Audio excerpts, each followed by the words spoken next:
Hello, and welcome back to the Sinobabble podcast. In this episode, we're going to be covering the development of the post-revolution literary scene in China, building an understanding of how the literary world fluctuated between severely constrained and relatively open throughout the 1950s until it all collapsed in on itself during the anti-rightist campaign in 1957.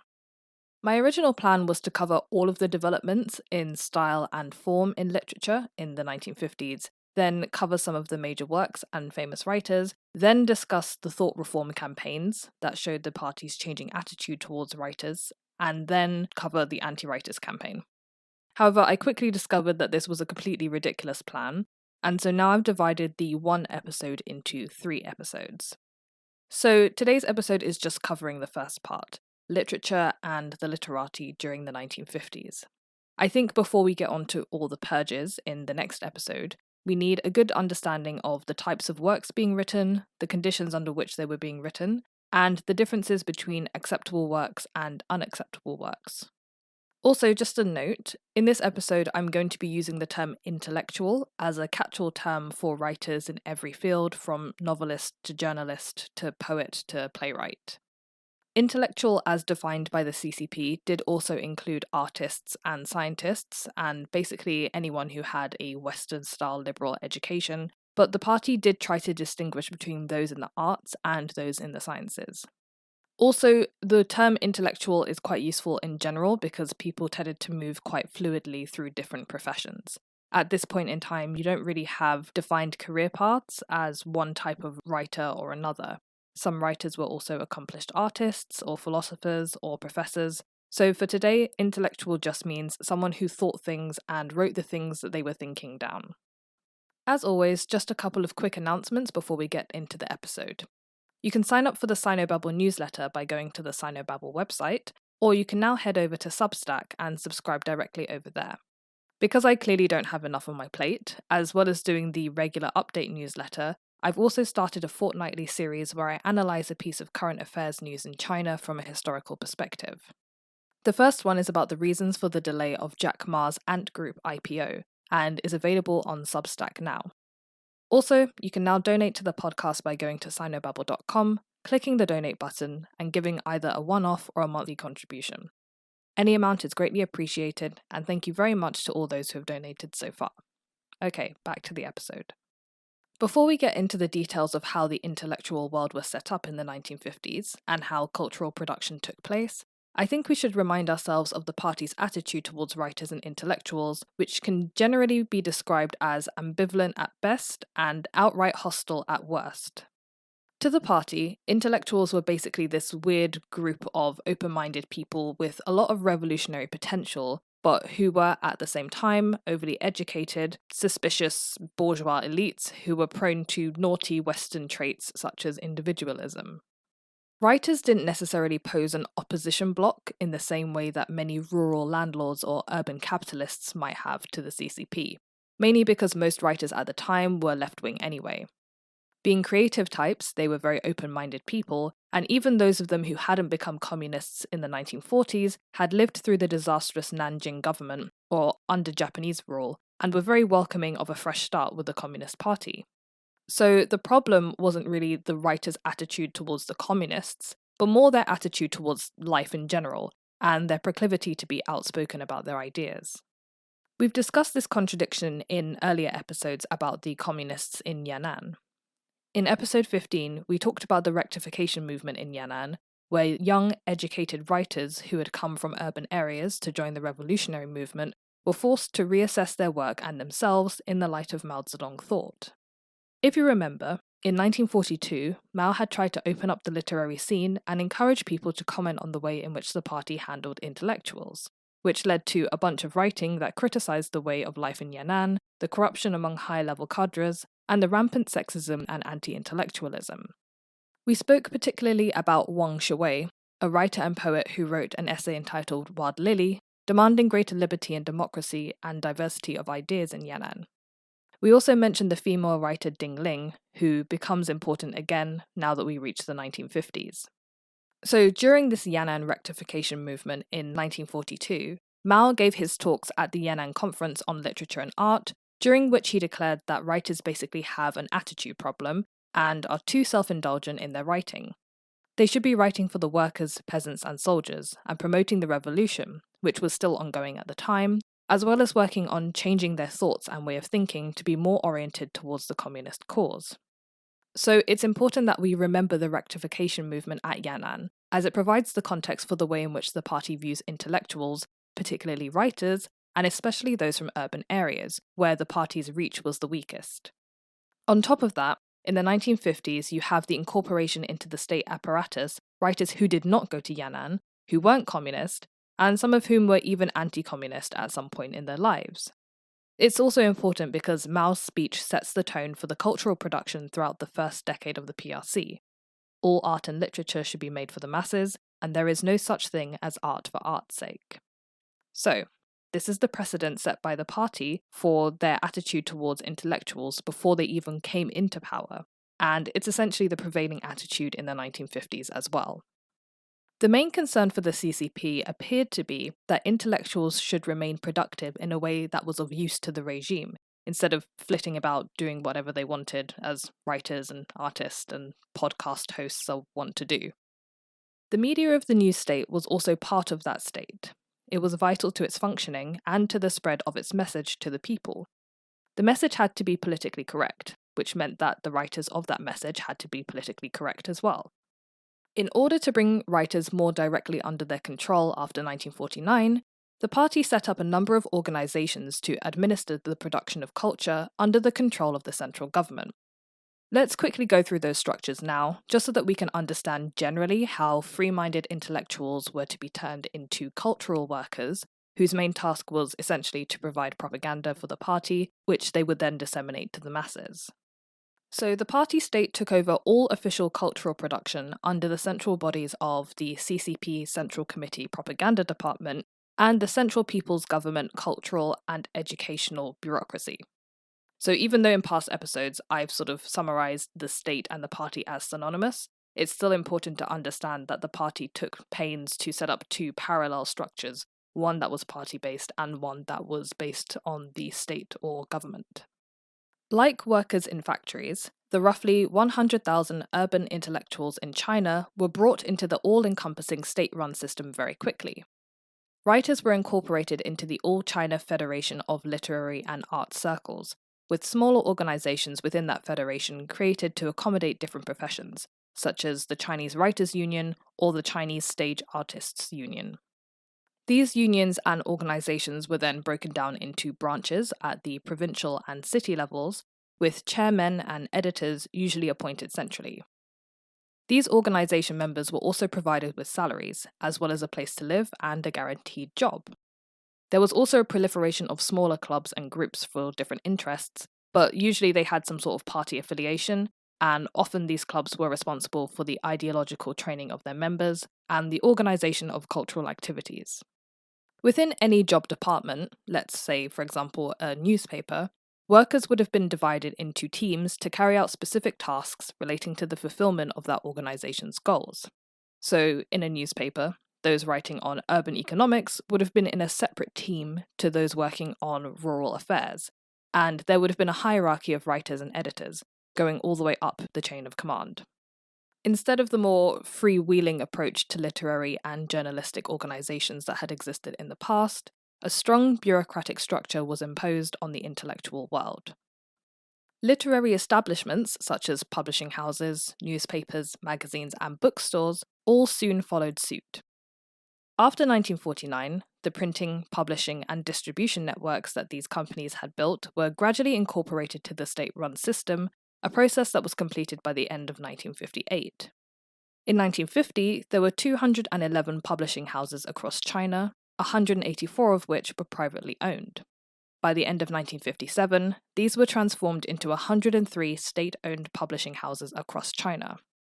These publishing houses were also subdivided for specific genres, so there was one for youth, one for fine arts, science, public health, and just the general people's publishing house. The CCP owned Xinhua Bookstore, which had handled all the CCP's wartime book printing, publishing, and distribution in Yan'an, and this bookstore slowly replaced all others across the country. Xinhua's 735 bookstores and 8,000 personnel were slowly merged with the 3,500 privately owned bookstores across the country. Gradually, as these stores were absorbed into the Xinhua network from 1956, the previous owners were paid off under the government's interest payment scheme. By 1958, Xinhua was the sole distributor of published works in China. All pro-nationalist or Nationalist Party affiliated newspapers were seized and shut down after 1949, while the progressive, privately owned papers were either kept in place and reformed or reorganized with pro-communist staff in the 1950s. There were, of course, other areas of cultural production that were brought under state control, including theatre, film, opera, dance, music, and art, but I will try and cover those in separate episodes because they are not entirely relevant to today's story. As the majority of changes in cultural production meant the appropriation and expansion of existing establishments, as opposed to the creation of brand new ones, an important job for the party was the reformation of the personnel already working inside these institutions. Intellectuals had to take part in thought reform activities, reading extensively about communist doctrine from Marx to Stalin to Mao. They had to learn how to shed their individualist mannerisms and open attitudes towards Western ideas and culture by taking part in self-education, self-reform, and self-criticism, as well as just general criticism of others. Sometimes this education took the form of general discussions in newspaper articles or academic journals. Other times it was more active, such as taking part in the down-to-the-countryside activities, broadly known as xiaxiang, which were carried out by different groups at different times all throughout the 1950s. I would say 90% of intellectuals at one point had to go down to the countryside, spend some time there, and sort of try and integrate with and understand the peasantry in order to improve their work. Though the party had centralized control over propaganda being produced, that's not to say that they had complete control over all of the media and culture that was being produced, especially in the 1950s and early 1960s, when their sort of organizational systems were still pretty weak. First of all, there was the problem of staffing shortages. Despite the relative welcome the party had received after 1949, this didn't necessarily translate into a huge increase in party membership, nor did all of those new party members go into cultural work. There were around 4.5 million CCP members in 1949, representing about 8% of the total population, and that was not evenly distributed across the country, meaning that certain areas experienced personnel shortages as well as budget shortfalls, which meant limiting the cultural promotional activities that could be carried out in any given area. On top of this, these personnel tended to have their own concerns, which were not always aligned with those of the party. They didn't always like the propagandist tone of cultural content that the CCP wanted to promote, and were shockingly often more worried about the artistic level of their work as opposed to their own class consciousness. Being human beings, these cultural workers were also prone to other behaviours, such as corruption, which could obstruct the penetration of the CCP's message into cultural production, not to mention the problem of actual reception of the audiences for whom this propaganda was intended. Apart from the actual party members engaged in cultural activities, there were many non-party intellectuals who simply wanted to retain their sense of freedom and managed to do so despite the party's general line. For example, in the newspaper industry, the private intellectually run papers continued to serve what they felt were the needs of the country above the needs of the party. They were the inheritors of the early press, developed in China in the 19th century, and a spirit that was inherently nationalist, opinionated, and independent. After 1949, the types of intellectual newspapers can be divided into two broad categories. Those who wanted a greater distinction between the state and the CCP, and basically wanted the CCP to just back off from everyday life, and those who were loyal to the CCP, but just wanted them to see their flaws and make some adjustments. They felt it was their duty to comment honestly on the politics and society of the day, and many of their publications were instrumental in the 100 Flowers campaign, which we'll talk about in the next episode. Though state-run papers such as the People's Daily and Liberation Daily dominated the main press, many publications were still popular and influential in their local areas, such as Wenhui Daily in Shanghai and Guangming Daily in Beijing. More than anything, the continued existence of these papers showed that the spirit of individualism among intellectuals was alive and well, despite the heavy hand of the CCP state bureaucracy in transforming the cultural sphere in the early 1950s. This point about the rabid individualism and expressive values of the intellectual class is going to be a bit more important in the next two episodes, but it's also important for us to note here because it provides some insight into why the party's attitude towards intellectuals flip-flopped between relaxed and rigid at different times. Okay, so we're going to move on to talk about writers and their writing style and the different types of works produced. But before we do that, I just want to go over a very important ideological point that we have to have a good understanding of before we can even talk about those works. So, as we discussed in the episode on the 5-year plan, the Chinese copied the Soviet Union in many different areas, and one of the areas was also cultural ideology. One very important part of this cultural ideology that was copied by the heads of propaganda in the CCP was a style of art and literature known as Socialist realism, which became very popular in the first half of the 1950s and was in fact the dominant style used in China. Socialist realism presented an optimistic view of the revolutionary future of the socialist nation. It was dubbed a form of realism, not because it portrayed any sort of objective truth, but because it portrayed life as it ought to be and would be after the period of construction had been completed. So it was intended to sort of capture the change in progress and the benefits that socialism would bring to the masses. Socialist realist works were supposed to actively participate in the construction of this new ideal nation as well, providing behavioral models and ideological teachings that were meant to change the social and political attitudes of the people and motivate them to help create the better society. These behavioral models were usually represented by a main character or some sort of standout figure in a novel or a piece of art, and more commonly appeared in the guise of like an ordinary working class citizen who was supposed to be some sort of labor hero. These symbolic figures were for the audience to emulate, the everyday man or woman, whose purpose was to demonstrate that by replacing individualism with a collective mindset, one could even overcome nature itself. The socialist realist style was originated by a Soviet writer and political activist, Maxim Gorky. In a speech to the Soviet Writers' Congress in 1934, he said the following, quote, "As the principal hero of our books, we should choose labor, i.e., a person, organized by the processes of labor, who in our country is armed with the full might of modern technique, a person who, in his turn, so organizes labor that it becomes easier and more productive, raising it to the level of an art. We must learn to understand labor as creation." End quote. Socialist realism not only aimed to transform the audience through its message, but it also aimed to transform the actual creator of the work by linking the writer or the artist to the ideology contained within their creative product.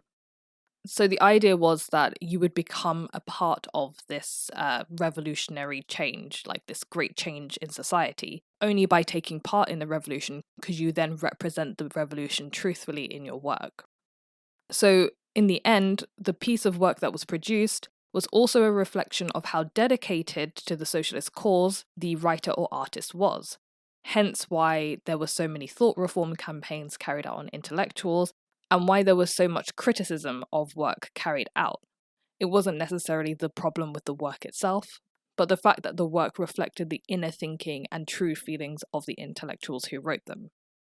Socialist realism wasn't the only form or style that was used in China at the time, and this was also sort of the problem. The question of exactly how writers should write and what they should write about preoccupied the minds of those formulating cultural policy all throughout this period, changing frequently and causing a lot of uproar and pushback in the process. The party's overall aim was to create a people's literature, one made up of various forms and styles, but ultimately communicating the new ideals of New China and the place and role of the citizens within that new nation. The leaders of the literary world constantly evoked the revolutionary potential of the May the 4th movement, linking it directly with the modern revolution and its aims of creating a new democratic literature for the people. Lu Xun's name was particularly memorialized and taken very heavily in vain in literary articles and essays, and whole volumes of his works were reprinted in literary journals and magazines in the years following 1949. However, Lu Xun's work was only eulogized from the perspective of his wanting to recognize a new China, and his ability to criticize Chinese society using realism. The other elements of his work were suppressed, such as his individualist spirit. So though the CCP wanted to use the May the 4th movement to their advantage, they also had to sort of either erase or just avoid certain elements of this movement, which was that at the end of the day, it was a movement led by intellectuals, mainly for intellectuals. Okay, so that's it for the context. For the rest of this episode, let's talk about some of the authors from this period and look at some of their works so that we can get an understanding as to what was being published, what was seen as acceptable, and what was not. As many of the names that we come across here come up again later as people who were purged either in 1957 or during the 1960s during the Cultural Revolution, it's also a good indicator of how the party's attitude towards intellectuals could vary so broadly and for what reasons. So first, let's take a look at the sort of elite of the literary world, the official leaders of the bureaucracy, and also people who ran the influential organs of literary dissemination, which would be the journals Literary Gazette and People's Literature. Those were the two main journals at this time where people would publish their works, their short stories, essays, poetry, criticisms, or where important announcements about policies regarding literature were made. First, we have Guo Moruo. Guo was a prolific writer who composed operas, plays, and poetry, as well as writing fictions, translations of major works, and historical and philosophical works. He's actually a very controversial figure in the intellectual world, essentially because of the actions that he took in order to survive the often chaotic Mao years. As a top official and close friend of Mao's, he had to carry out the party's bidding, which often meant criticizing his fellow writers, with whom he may have actually agreed in private. He was a member of the party's Central Committee, the top body of leaders within the party, as well as being the director of the State Commission of Culture and Education, and president of the Chinese Academy of Sciences. At the same time, he was an acclaimed poet, an expert in ancient inscriptions, and one of the most famous opera writers to emerge after the New Culture movement in the 1910s and 1920s. He joined the Communist Party in 1927, eventually becoming one of the most outspoken advocates of the party's control over cultural production and literary criticism. He's been invariably accused of plagiarism, lacking integrity, being a sycophant, at one point even declaring, quote, "I will follow whatever the party decides. I will become a mouthpiece of the party if the party needs me to be one."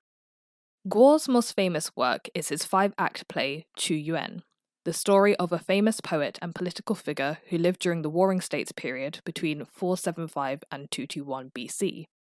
Written in 1942 during the Japanese War, the story follows Chu Yuan as he tries to persuade the king of Chu to act against the kingdom of Qin and to fix the many social problems that plague the ordinary people. In the end, Chu Yuan is betrayed and becomes a symbol of those who are loyal and those who want to repair society's ills.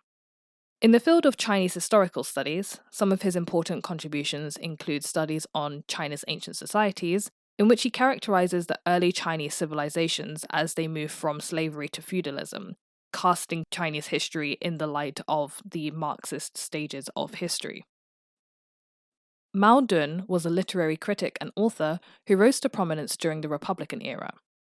As one of the founding members of the Communist Party, he was deeply affected by the nationalist purge of communists during the White Terror, during which he fled to Lushan, a famous mountain in Jiangxi province, and memorialized his experiences in his trilogy Eclipse. Mao Dun wrote mainly during the 1930s and 1940s, his most famous work being his realist novel Midnight, published in 1933. Set in the early 1920s and early 1930s Shanghai, it tells the story of a rich family and their downfall. The family's progenitor, Mr. Wu, moves to Shanghai from the countryside, but is soon overcome by the decadence of the city and succumbs to a heart attack after seeing too much exposed flesh at a party. The novel then follows his children and grandchildren, who are portrayed as greedy gamblers who like to play the stock market, and harsh businessmen who abuse the workers in the family's various factories. Eventually, the family falls into disgrace, and the workers organize and fight back, demanding better rights and better pay. The work demonstrated great sympathy for the working class and promoted a revolutionary spirit, becoming so popular that it was eventually published in English and French. Despite Mao Dun's talents as a writer, however, he had few publications after 1949, instead taking up many positions within the party apparatus, including acting as the Minister of Culture until 1964. Another important figure among the literary elite is Ling, who we mentioned in the episode on the rectification movement in Yan'an. After 1942, she was ultimately reformed and given leadership positions in the two influential party-controlled literary journals, Literary Gazette and People's Literature. She was also made head of the literature division of the propaganda department and acted as a delegate for the party to conferences in Moscow, Budapest, and Paris. Her most famous work is the novel The Sun Shines Over the Sangan River, which was completed in 1948 and won the Stalin Prize in 1951. The book manages the all-important fusion of literary creativity and party-mandated ideology, becoming a standard socialist realist text for later writers to emulate. The novel follows the life of peasants in a village in northern China during land reform, and is drawn largely from the author's own experiences and memories. The story follows several characters as the representations of their social class: party member, poor peasant, landlord, and the climax of the book arrives when the villagers finally stand up to generations of injustice and bring down the local despot. Importantly, these masses of peasants are only led to their actions under the guidance of the party. So outside of these ruling elite of the literary world, you have different prominent authors and works from different genres. In the genre of rural fiction, you had Zhou Libo, who wrote the stories The Hurricane in 1948, which follows the process of land reform in liberated areas, and Great Changes in a Mountain Village in 1958, which portrays the collectivization of Hunan as a great artistic and revolutionary achievement. Jiao Shu Li wrote works mainly about the countryside in northern China, including Little He Gets Married, which was later turned into a serialized cartoon. It's the story of two young villagers whose love is opposed based on traditional values, but who, under the new government, are allowed to get married freely. His other novel, San Liwan Village, was later adapted into a film called Happily Ever After, in which several families try to cling on to the old traditional ways by avoiding joining cooperatives, resisting the construction of irrigation works that would cut through their land, and trying to marry their children into advantageous positions in order to maximize their own wealth.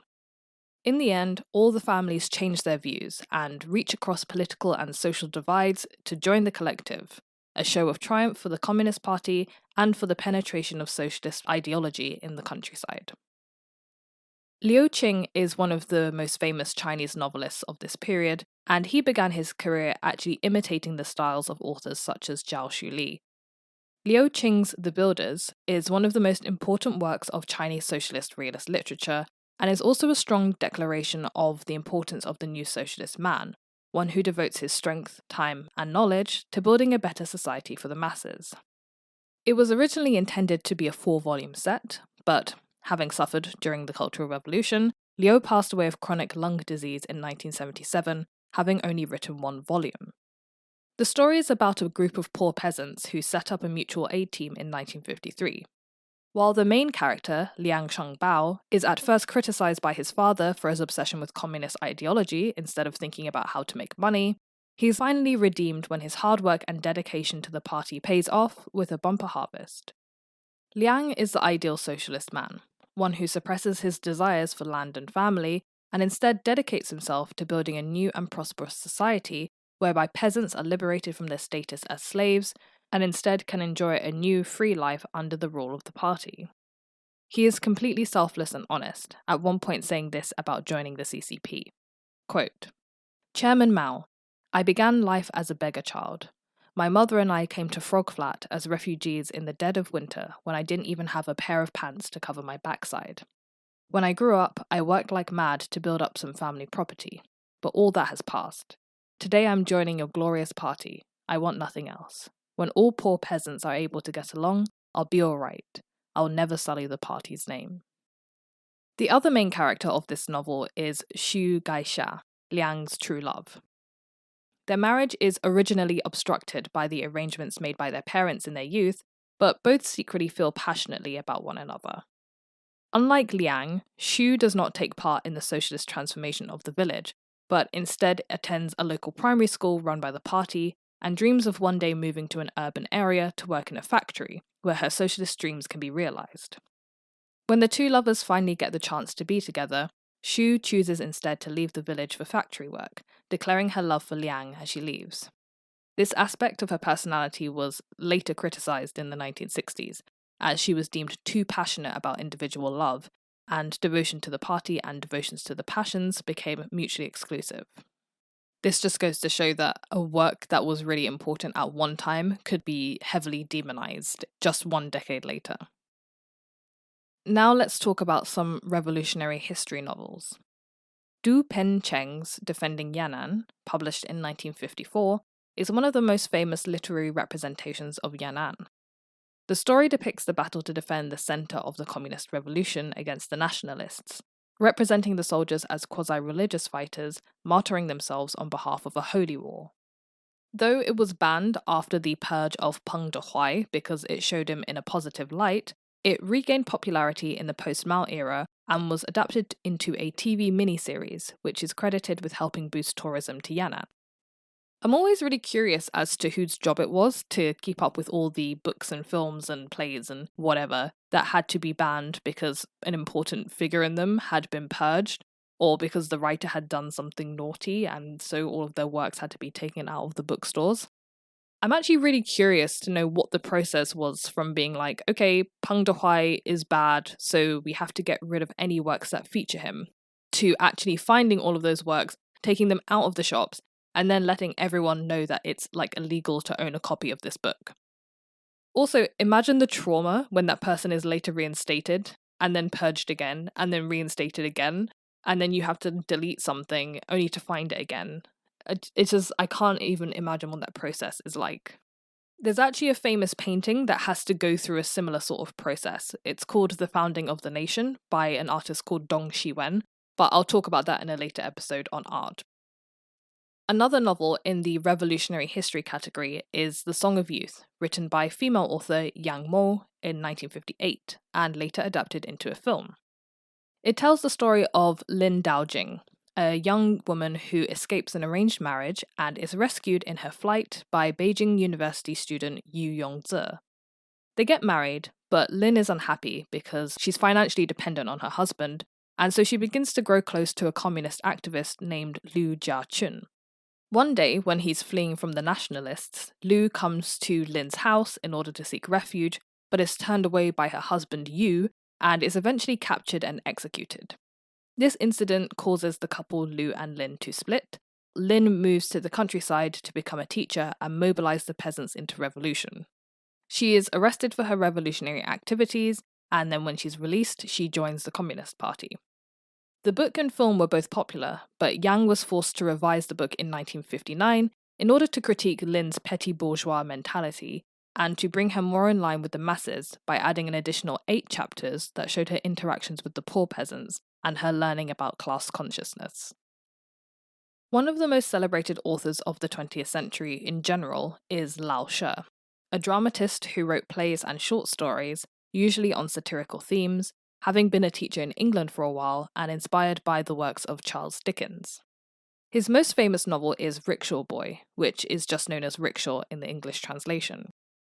It follows the story of Shangzi, a young orphan who moves to Beijing to become a rickshaw puller and dreams one day of saving enough money to buy his own cart. After trying and failing to buy one, along with various other money-making schemes, he ends up back where he started and is preyed upon by his boss's daughter. The rest of the story is very crazy and very sad, and I don't want to ruin it for you because it's actually quite good, and you can find versions of it to read in English. Interestingly, I've heard that some Western translations actually change the ending to a happy one, so if you do read a version with a happy ending, just make sure you look up the original ending as well. It's like the difference between a Disney movie and a Grimm's fairy tale. Lao She's other most famous work is the play Tea House. Set in an old Beijing tea house, the play follows a huge cast of characters over a period of 50 years, from the fall of the Qing dynasty right up to the dawn of the PRC. It shows characters from all walks of life and uses the changes in their lives to reflect the struggles of society and everyday people during these tumultuous years. This play was critically acclaimed and has been translated into many languages and performed in Japan, Europe, and America. Spoiler alert for the Cultural Revolution, after Lao She committed suicide in 1966, the play became a very popular symbol for the revolutionaries to attack, not regaining its popularity until 1985. And there's also now a tea house in Beijing called the Lao She Tea House, but it has nothing to do with Lao She and is probably just a tourist trap. Two great figures of poetry from this period are Qing and Qifang. Qing was born into a land-owning family and originally studied fine art in Paris. When he returned to China and joined the League of Left-Wing Artists, he was arrested and turned to writing in prison as he could not paint. He was fairly close with Mao during the Yan'an years and wrote poems praising Mao and Stalin during the early years of the PRC.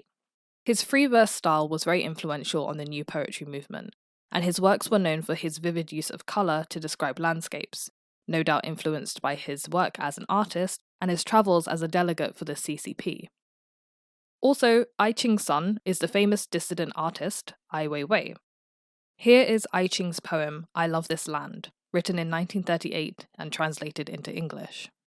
If I were a bird, I would sing with my hoarse voice, of this land buffeted by storms, of this river turbulent with our grief, of these angry winds ceaselessly blowing, and of the dawn, infinitely gentle over the woods. Then I would die, and even my feathers would rot in the soil. Why are my eyes always brimming with tears? Because I love this land so deeply. Qifang studied philosophy at Beijing University and later joined the Communist Party at Yan'an in 1938 to be a teacher at the Luxun Academy.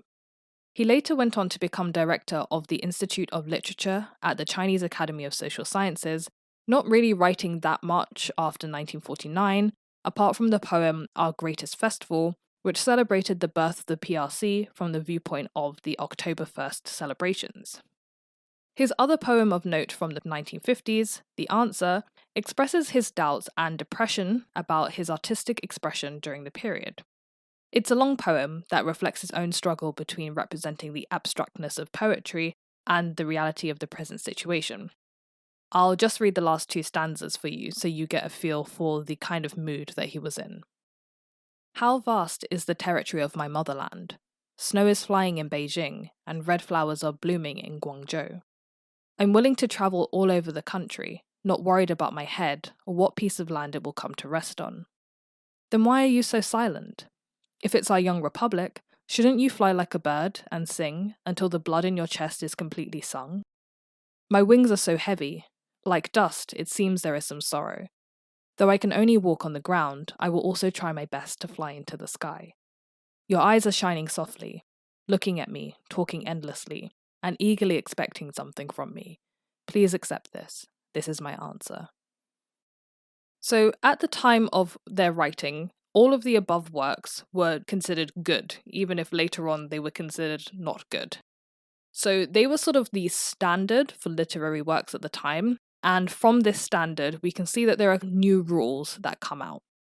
The first rule is that characterization was to be conducted primarily through class struggle. So characters were only defined or their story could only evolve in the process of class struggle. The second point was that class hatred was to replace enlightenment or love or compassion or all of those other emotions as the most important emotion, particularly hatred by the lower classes against the upper classes. And finally, scenes of class struggle were often used to form the climax of a plot and represent the success of the revolution and the party.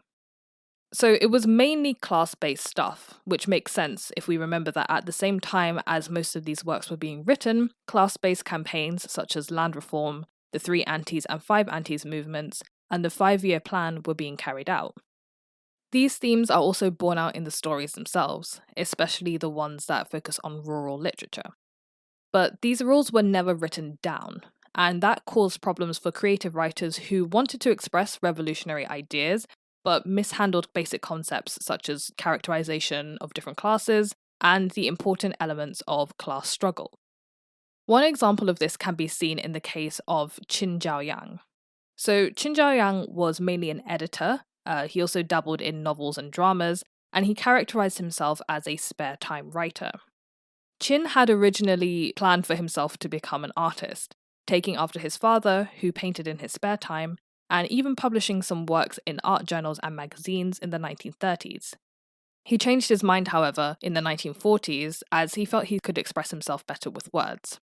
When he became editor of People's Literature in 1955, he started promoting realistic literature of young writers above socialist realist works, because he felt that socialist realism was overly schematic and idealistic.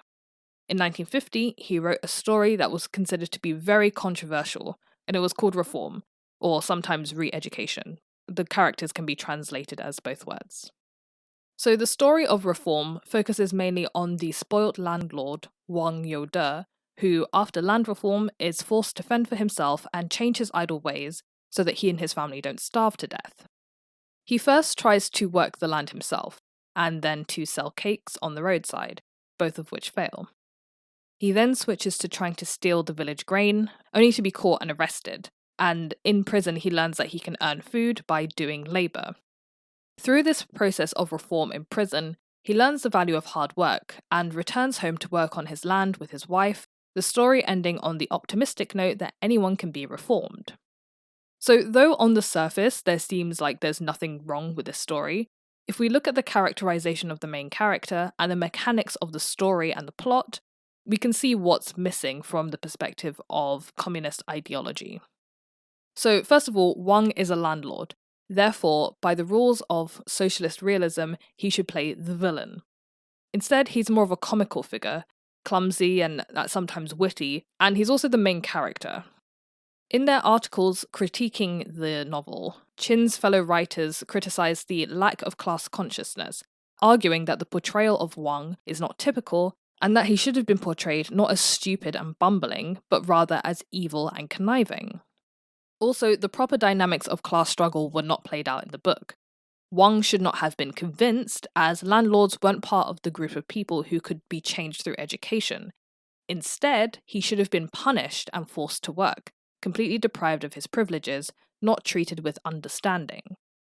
Apparently, lots of readers also wrote in to complain, and Qin ended up having to publish a self-criticism, admitting that he was confused about the theme of class struggle and that he would correct his mistakes in the future.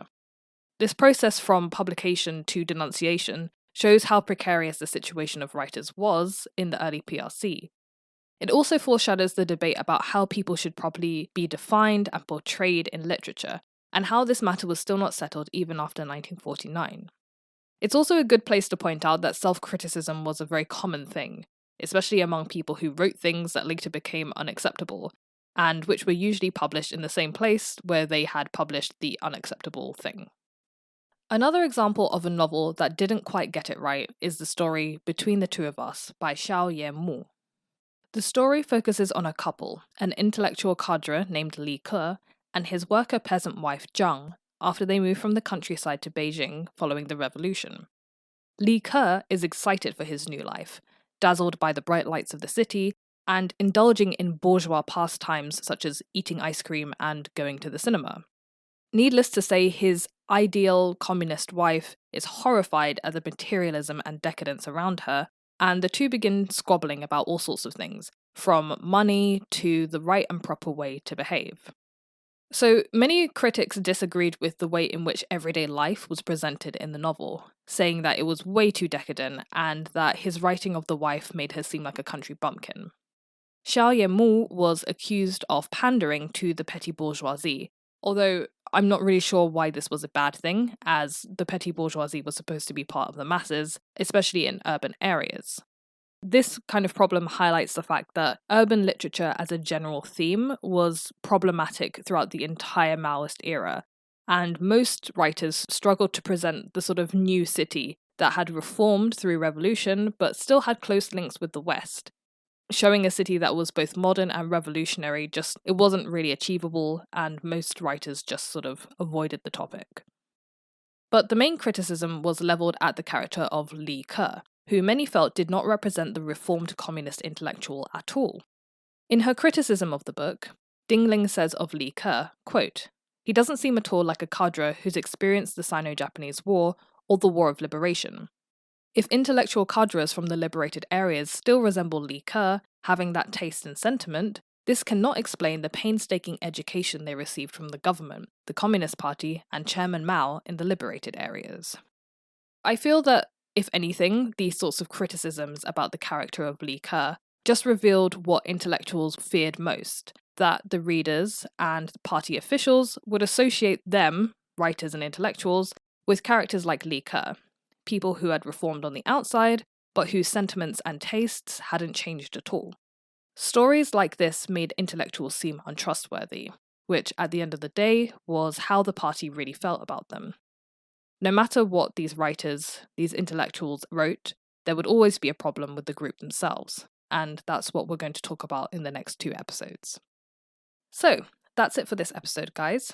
In the next episode, we'll cover the thought reform campaigns and crackdowns in the intellectual world up until 1956, leading up to the anti-rightist campaign in 1957. Reminders again to sign up for the newsletter on the website or on Substack, and to donate if you want to donate, and write me an email or tweet me if you're feeling bored or if you have any questions. Thanks so much for listening, and I hope you tune in next time.